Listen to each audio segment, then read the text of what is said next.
Inilah sosok Denden, orang dalam kementerian, bos besar, ribuan situs bisnis haram, sempat ditolak maju pilkada.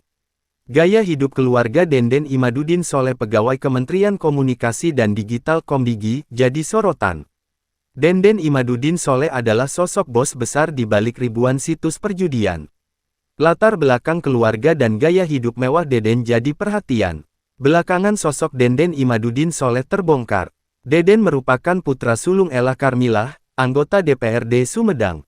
Denden sendiri juga sebelumnya sempat mendaftarkan diri ke Pilkada Kabupaten Sumedang melalui Partai Gerindra. Pegawai Komdigi itu gagal melaju di Pilkada Sumedang karena tidak dapat SK dari Partai Gerindra.